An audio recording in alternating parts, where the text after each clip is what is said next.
We are back, guys, with the third installment in my retro review, or more specifically my Transformers retro review series. This time it is Transformers Dark of the Moon.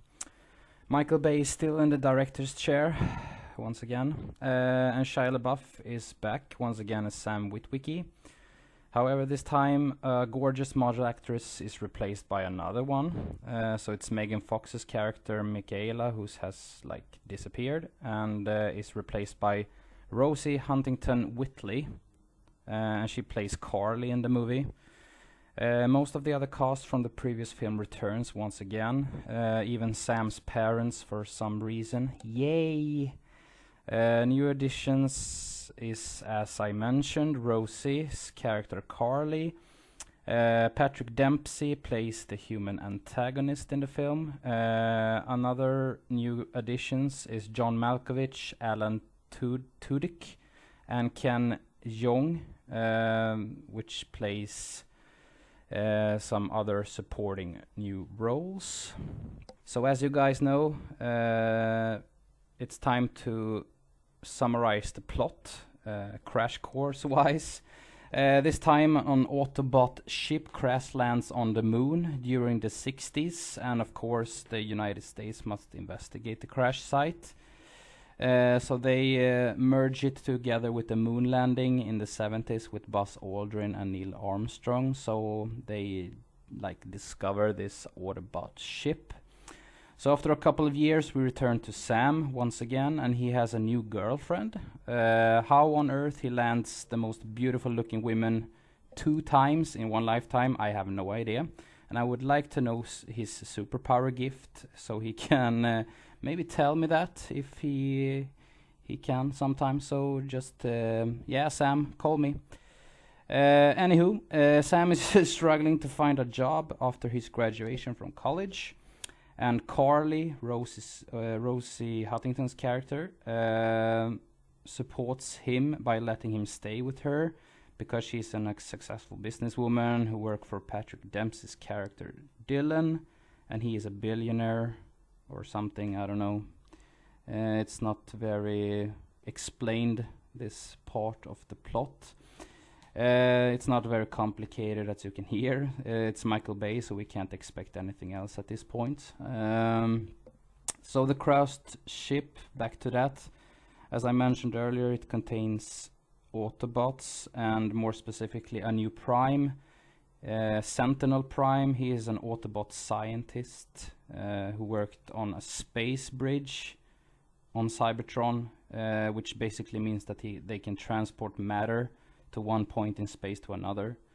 So Sentinel has a hidden agenda which involves him working with Megatron. So during maybe an hour and a half of the movie, he will betray the Autobots and work with Megatron and the Decepticons to transport Cybertron to Earth and make the humans their slaves, basically.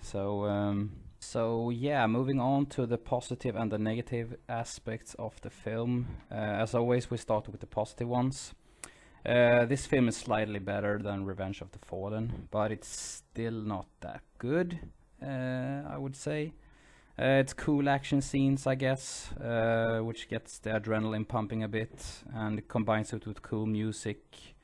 The acting is fairly decent from everybody, I guess. One positive aspect is Shockwave is in this film. He's a Decepticon. He looks awesome when he's on screen. However, he looks nothing like the animated series. I had in the previous retro review problems with how Devastator looked, so I have a problem here with how Shockwave look in this film. So moving on to the negative aspects now. First off, Sam's parents are back. I can't tell you guys how much irritating moments there are with them. It's like cringe-worthy, so awkward scenes. They are not a lot in this movie, but they still have a couple of scenes which I'm asking myself, why are they in these films to begin with? The first one I can buy, fine, they are a comic relief in the first film, but why have them in these two sequels as well? I have no idea. Also product placement, orgy once again in this film. Michael Bay always does this in his Transformers franchises, and it's quite tiresome, to be honest.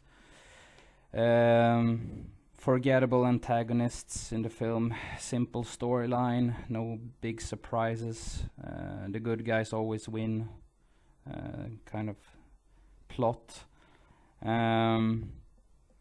I have something to mention here, and I have no idea why Sam in this character, why does he have to have a girlfriend in this film? It's nothing against Rosie or anything, but why does he have to have a girlfriend in this film? Megan Fox and Michael Bay, they had some sort of argument and conflict during the script stage, so it would have been better if Sam's character could be single in this film by himself, to live a solitary life, maybe to have a extra shitty job at some diner or something, I don't know. I guess that Michael Bay needs to have a pretty model in front of the camera every time to have something to look at when he shoots the film. I don't know, I have no idea. So my final grade will land at a 6+ on the side out of 10. It's better than Revenge of the Fallen, but still has many flaws and could have been so much better. Yeah, that's it for this retro review, guys. Thank you so much for listening. Then last part will be Age of Extinction in my retro Transformers review series. So yeah, stay tuned for that one and stay awesome in the meantime. Bye bye!